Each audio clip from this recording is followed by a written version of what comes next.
Good evening. You're very welcome to our new Ulster-Scots programme, Ulster-Scots Voices.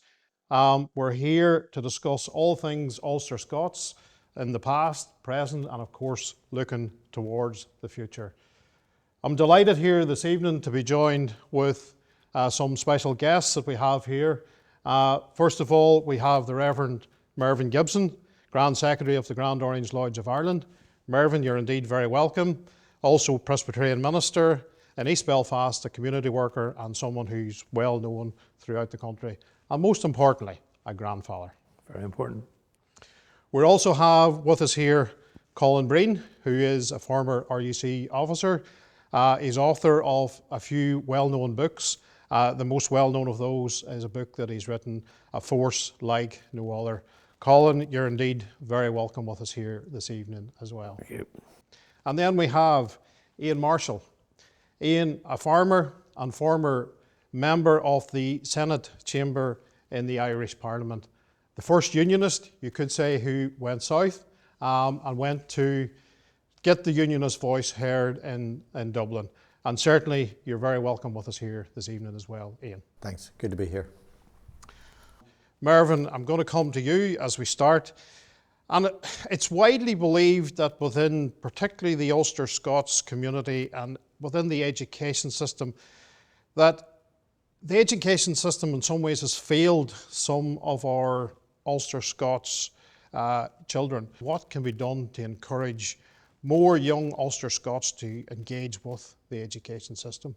Years ago, you're from a working class area in Belfast, Ulster-Scots area. You'd have got a job in the shipyard or Mackey's, heavy engineering, that type of thing. And Roman Catholics now would tend to go to deep sea dockers. So everybody had their own trades. I think what happened then, come the 60s, 70s, the heavy engineering firms began to close, the shipyard was in decline, Gallagher's, Carrers, all these big factories had come, settled in Northern Ireland, closed down. So there'd be up to then, there'd be no culture of education in many ways because your father was getting you a job in the shipyard or wherever, and you were going to go there. So school wasn't valued. Nobody in my family went to university or even thought of going to university. I was fortunate enough to pass 11 plus, but left school at 16 with virtually no qualifications. Simply because not the parents didn't care about me or what the future was, but there was just no expectation I was going there. And so this left a void then when it come, where were these young Ulster Scots lads and girls going to go and get a job? Many lads, as I say, there's been studies to prove their educational attainment is low.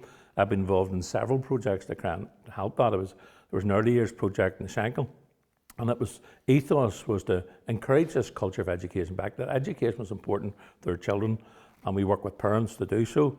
And it was a reasonably successful project on a local micro scale. I was involved in the Prince's Trust, which had a homework club and paid for homework clubs. And again, you were playing with it. It was very good intervention. Indeed, the Orange Institution has several homework clubs around the country, and it's one way of doing it. But I think we need to go deeper in that, and we need to change that culture and need to value education. And its parents need to instill in their children today that the way for a better future, the way for a better Northern Ireland, is to get educated and use that education to get a good job and work for the good of Northern Ireland. And it's not about one community having better education than the other. It's about educating all our children to the same standard and having the same opportunity. Yeah, and like what you've said there, Mervyn, in relation, like you know, you're a city lad and came through that way, where we have Ian here who came from, you know, the rural countryside, and again, like in a similar background there, what you've said probably around, you know, the young boys going to the shipyard. In the case maybe in the countryside, it was the young boys were going straight into the farm. You know, what would you have seen with that, Ian? Yeah, it's exactly as Mervyn has said, and it's interesting because sons followed fathers into trades and businesses, and there was an element of, you know, if you're a young lad who wasn't going to be a farmer, he went into other professions. But what we witnessed was a big exodus of people, a brain drain from rural areas, because if they went on to education and qualified in whatever profession, it was in England, Scotland, Wales very often that they resided, or they studied and they didn't come back. So that had an impact. But certainly there's a case to say we had an education system that was very much siloed and separated, and it didn't serve us well. And I think that there was a lot of apathy crept in. And people got very apathetic about going and studying and getting educated and getting qualified. And then we take, yourself, Colin, you went in to the RUC, and again, I'm presuming you went in at a young age. You said that as if it was past tense. Well, But I joined actually when I was 22, 21, I can't actually young remember. age. But anyway, young enough now, Yeah. it seems.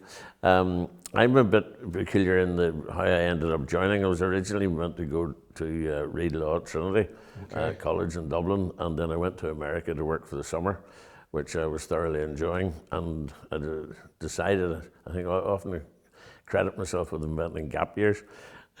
Anyway, I decided to go the next year because I was thoroughly enjoying America. And of course, the next year never really happened. And I'd been in the part-time reserve in Bangor, and then the prospect of going to university and start studying again and all the rest of it just had sort of been passed by. So I joined the police and then stayed in it until such times I thought I'd better make it a career. And then I left and went into business. So I was sort of back to front insofar as I went. But like if we take the education system, do we think that our Ulster-Scots community groups that, exist all over the country now, is there more that they could be doing to encourage our young people, to focus more on education? I think homework clubs are one way to do that. I think they have to be thought through. They need to be done professionally. You need teachers, retired teachers to volunteer, or other capable people to actually work with the children, not only get good marks, but sort of let them see and value education. And Ian, even from your own part, particularly looking at rural, that's where a lot of these Ulster-Scots community groups are really set up. Is there other things that they could be doing to try and encourage our young people, even into that third level of education? Yeah, there is, and it's funny, as the landscape changes and the job market changes, we're in a digital economy now, we're in a green economy. There's a massive opportunity for us to educate kids, upskill, get people into secondary education, tertiary education, and as well as at the vocational path into work, because of the costs and the restrictions and the prohibitive nature of our education system, that it takes a lot of money to get through third level education. Then there is an opportunity, as I say, with digital economy, with the green economy, to educate and train kids very often in vocations or in jobs and get them up to a really high standard of qualification. But equally, if we take the current education system, sort of the model that we have here within Northern Ireland, and we're primarily looking at from an Ulster-Scots point of view, and where our young people maybe have disconnected, is there a case that our education system here needs to be more reflective of our traditions here, our thoughts here, the whole, the makeup of Northern Ireland? I think there is very much so. There's opportunities, and as you said yourself, we all got taught history, Tudor history, which yes, part of our Britishness and our history there, but I think we also need to add in the local aspects of our history. The things they're doing outside, whether in a band or in a lodge or whatever football team, they need that history taught, that side of life taught to them as well. Where did that come from and how does it play out? Because I remember my own children going on these trips to America and cross-community thing, that was great. But when they were asked to do something from home, there seemed to be Irish dancing that they weren't into Ulster-Scots dancing at the time or anything like that. So they felt, what is our culture? And they struggled. I think people need to be explained what your culture is. It's who you are, where you're from, and be proud of that. And I think that should be reflected in our schools. But even from your own point of view, Colin, like throughout your working career, was there many a time that you were thinking about the Ulster-Scots or how the Ulster-Scots community, or even, the young officers that you maybe would have seen coming in from the various backgrounds, did you see a reflection of, educated or uneducated Ulster-Scots coming in, Well, we could see an element of that obviously within the job, but more importantly, perhaps what policing areas in Belfast gave you was an insight into the problem that evolved with the schools, and that was probably more apparent, and which isn't a good thing for a policeman to be saying, but your customers, as it were, came from communities that didn't have perhaps the opportunity they should have, and that their knowledge of what was happening, and the fact that there was no, and realistically there wasn't an awful lot of encouragement at home to pay attention at school, get your homework done. There was an element of, not in every house obviously, but there was an element of, well, what do you need to know that for? I mean, that's stupid, you don't need to know that. You never had any situations where mummy was ringing up dial 999 saying, wee Billy's not doing his homework today, you had to come out and get it sorted? No, I don't recall that one. I must have been off that day. Maybe Billy said my mummy's making me do my homework. But anyway, look, we'll move on. I think we've covered education fairly well here, but look, we're going to move on, and we're now, as I say, we're going into July. We're into that time of the year when a lot of the cultural events, July and August, that primarily seem to sort of home in around people from an Ulster-Scots unionist background as such. But do you think that the Ulster-Scots, and that's all of us, could reimagine how these events are maybe presented to the community? I think there's always room to reimagine things for every generation. I've said it several times, and in a similar context, we tend to fight the battles of the day with the tactics of yesterday. It all came from a battle. And all came from a battle. And that's the thing, but it's the tactics that we used. The tactics that William used weren't the same as used at the Somme, and weren't the same as used by the RUC today. Yeah. Things change. And so I think how we present things needs to change and adapt it today as well. Sadly, when it comes to technology, I'm a bit of a dinosaur, but the young people need to be presenting the values we seek to encourage and hope they hold through TikTok or Instagram, whatever the latest platforms. There's so many platforms. I think that there's a side of that to be done. Yeah. There's a job there to be done. But they need to do it. We can't do it because their values and their experience of life are different from ours. My experience of this time of year was collecting bone firewood. Now, certainly we didn't build the massive ones that are about today. But I always said, nearly seen as bad a rats collecting bone firewood over fighting bone firewood in the next street as I did during the Troubles, And then there was the 12th day out and celebrating and all, and it was very much for me, and I think for most people, a family time. We are family and get together. We need to get back to, in many ways, family values, because we've been moulded by the Troubles in many ways. Yeah. I think during the Troubles, many people were in the defensive mode. We were protecting Orange Halls. We joined the security forces, but then we've come out of that, and I think particularly COVID has helped us rediscover ourselves as a community organisation, the heart of communities, particularly in the country areas where the Orange Hall is the main focus of our track, and you have all sorts of things going on in the Orange Hall. I think we're rediscovering it, and I think there's a renaissance in Orangeism, but we have to gain our place back in civic society. But I think we need to continually look at ourselves, how we celebrate our values, our freedoms, how we celebrate that in today's society, and convey it to other people. And I think the one thing we need to bear in mind, not everybody thinks like us. A lot of people go on holiday, not as many as sometimes the news reports at this time of year. A lot of people stay, hundreds of thousands stay to see the 12th day, which is, after all, one of the biggest festivals in Europe, with hundreds of thousands across Northern Ireland. But I do think there's always room for improvement, and we have to adapt the future as opposed to, yes, we're remembering the past, but we don't have to live in it. Yeah. Well, even from your own point of view, Colin, this time of year, when your days of growing up, what was the main cultural attraction that you had as a young Ulster Scot?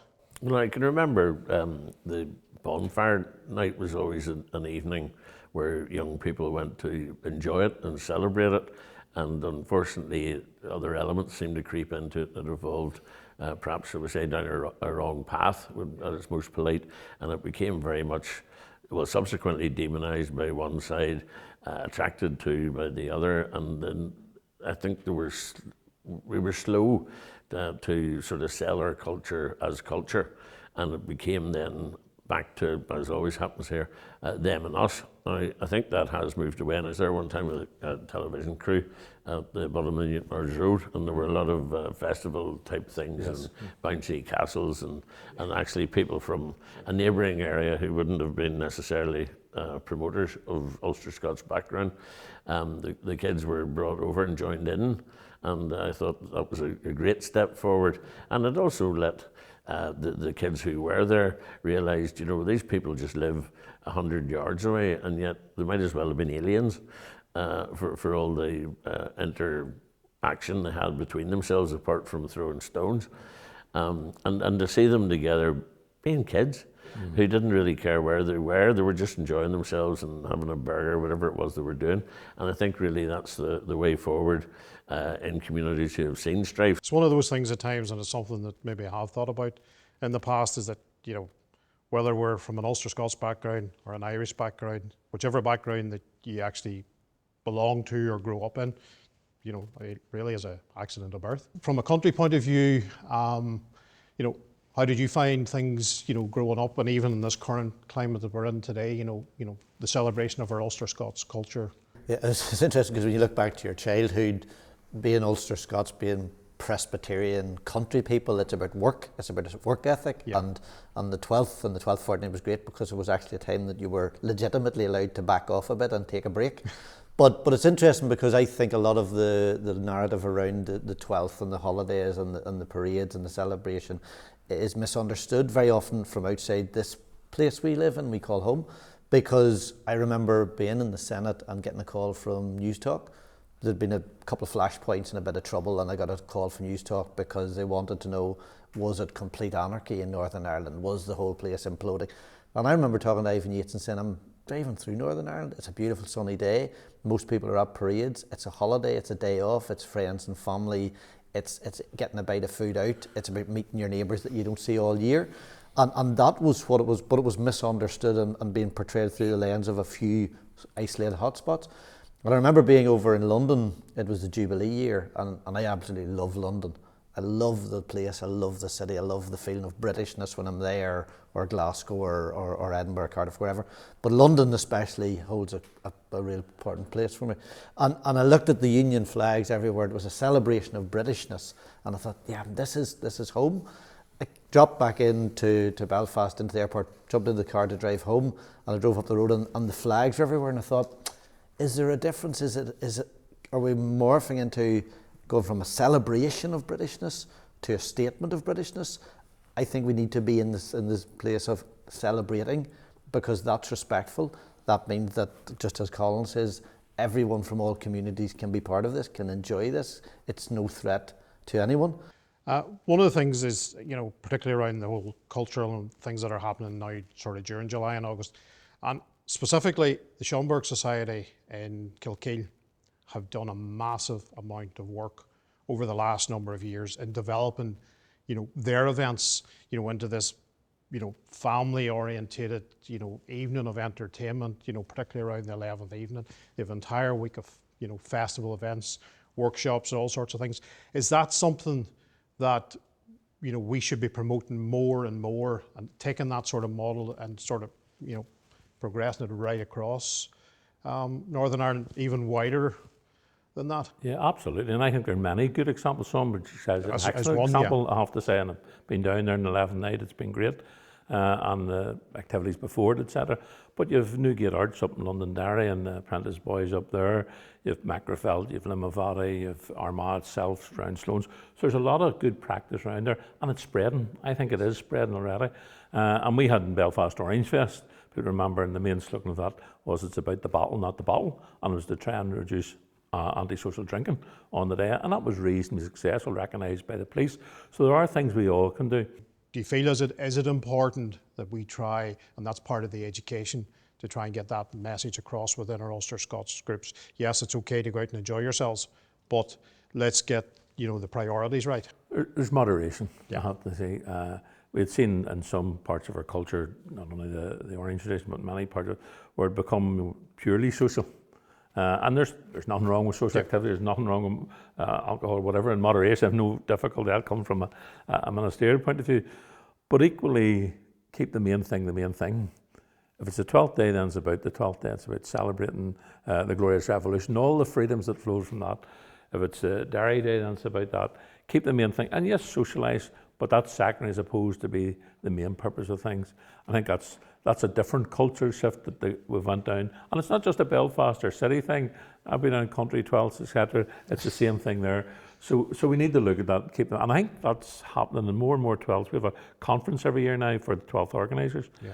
And they're taking on themes, they're taking on extra activities to show their history and culture in a different night. So it's not just a day, let's go out, have a drink, celebrate, and we're home again. I think 12th organisers now building events around that showcase what's good about the 12th and what the Glorious Revolution achieved for us.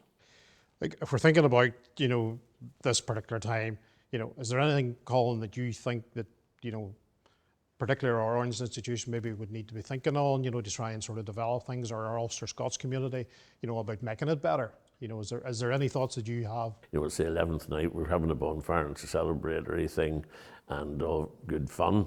It's exactly what it should remain. Yeah. But when you see the number of cases of beer being loaded in, the houses, obviously everybody's going to end up bongoed, as opposed to having a celebratory beer or two or even three, who knows? But and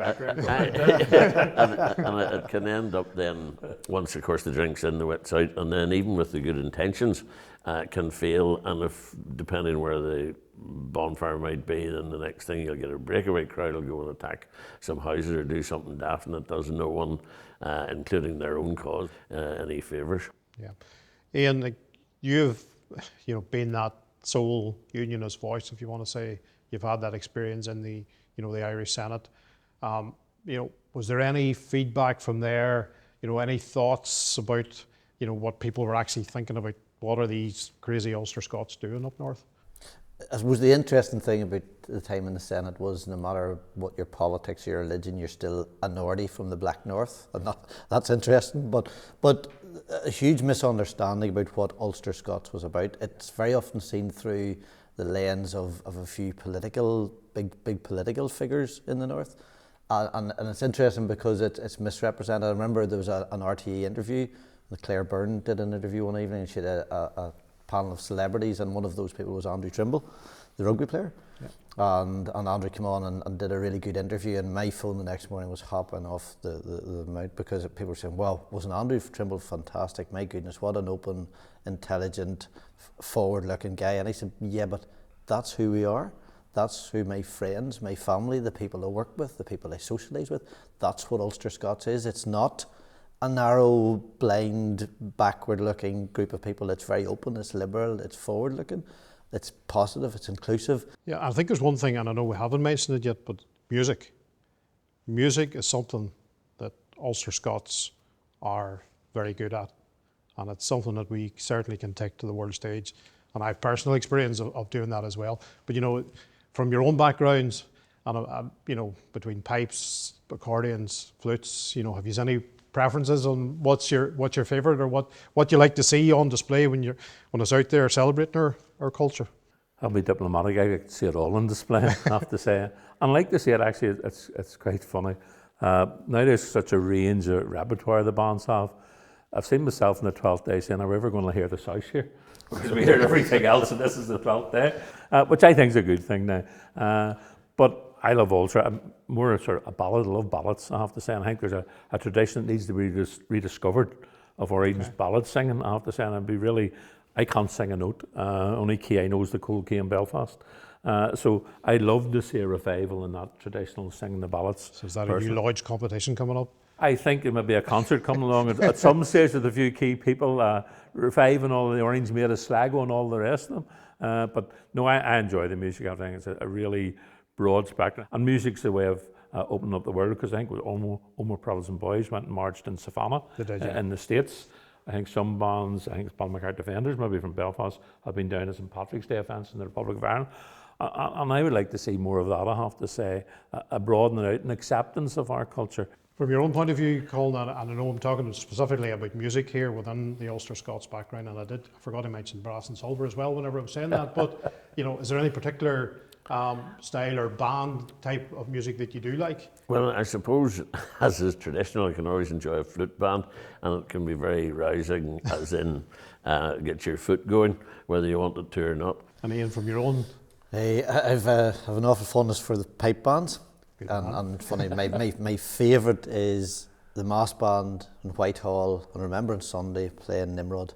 That sends the hairs in the back of my neck just up and down. But it's interesting, because I've told my kids that when I die, I want a piper and I want the lament played Flowers of the Forest, and they joke with me that they're going to get Flower of Scotland played instead of Flowers of the Forest. But it's interesting, because when you look at the South and their attitude to northern music, Ulster-Scots music, whether it's flute or pipe.